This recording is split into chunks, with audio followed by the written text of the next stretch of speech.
learning and the associated action verbs can be used to create learning objectives for your course. Let's take a look at the 6 levels in more detail. Remembering involves retrieving, recognizing, and recalling relevant knowledge from long-term memory. Here are some verbs associated with this level. Understanding means to construct information from oral, written, and graphic messages. Verbs associated with this level might be applying involves carrying out or using a procedure through executing or implementing. Here are some verbs associated with the application level. Analyzing deals with breaking material into constituent parts or determining how those parts relate to one another and to an overall structure. Here are some verbs associated with this level. Evaluating has the learner making judgments based on criteria and standards. Here are some verbs that might be associated with this level. And finally, creating, or putting elements together to form a coherent or functional whole, reorganizing elements into a new pattern or structure. Here are some verbs associated with creating. Like other taxonomies, Bloom's is hierarchical and begins with lower order thinking skills to higher order thinking skills.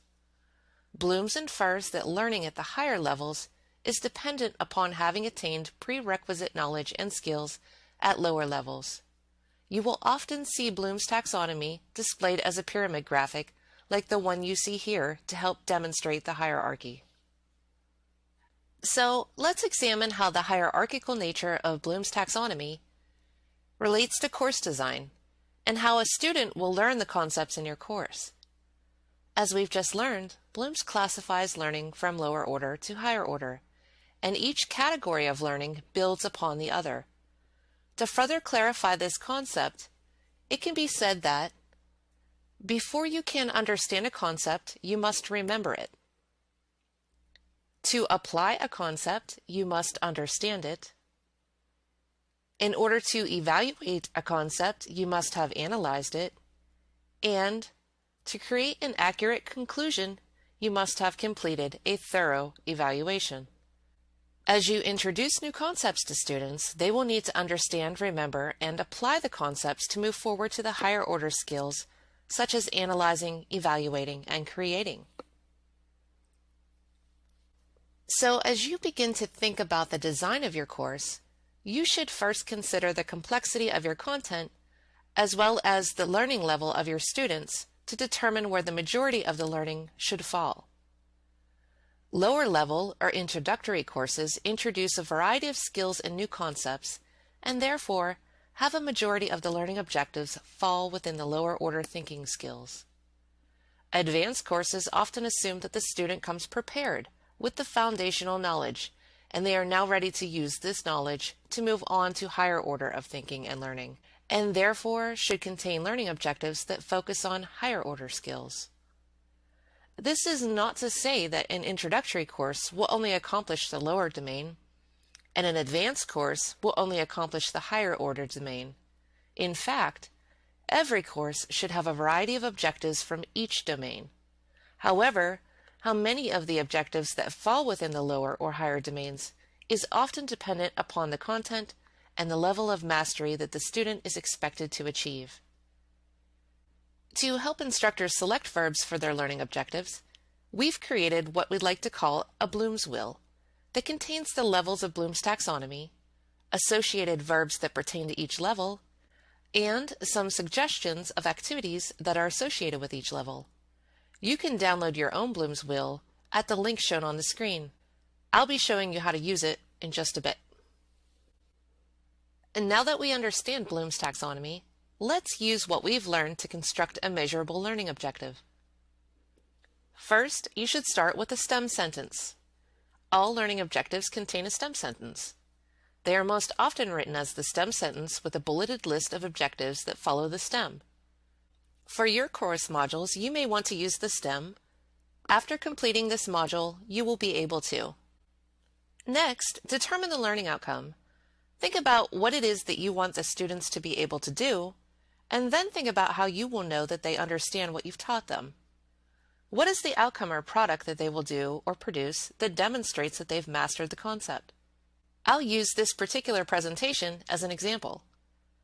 When designing this video, I identified that I wanted the participants to know the 6 levels of Bloom's taxonomy. I then asked myself, how will I be able to determine that the learners understand Bloom's taxonomy? What can they do to demonstrate that they've mastered this concept? From this point, we'll move on to step 3. Consult the Bloom's wheel to determine the appropriate level of learning and select an appropriate verb that reflects exactly what you want the learners to do. So, let's take a look at the Bloom's wheel. I'll note that this helpful tool is available to you online. Simply point your browser to ep.jhu.edu/Blooms, and you'll be able to download a PDF of this tool. Okay, back to the wheel. We'll see that the wheel contains 6 levels of learning, or cognitive domains, in the center, suggested measurable action verbs for each domain, and a few examples of learning activities and assessments that fall within each domain.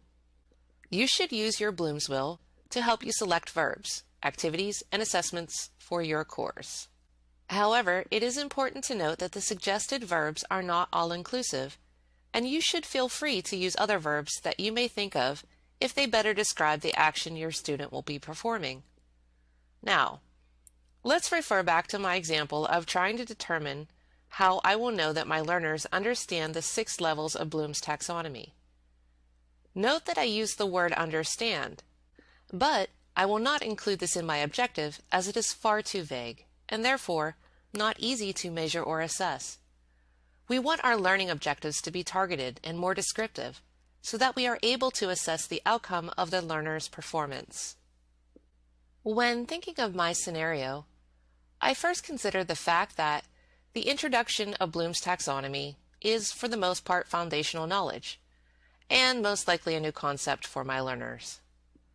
Therefore, I can determine that I'll want the objective to fall within the lower order domains, but I know that I want my learners to be able to remember the 6 categories of Bloom's, understand how they apply to learning, and demonstrate that they can apply this knowledge to eventually be used in their own course design.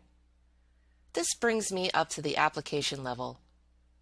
I then think about an activity that will provide me with a way to measure whether or not my learners can do these things.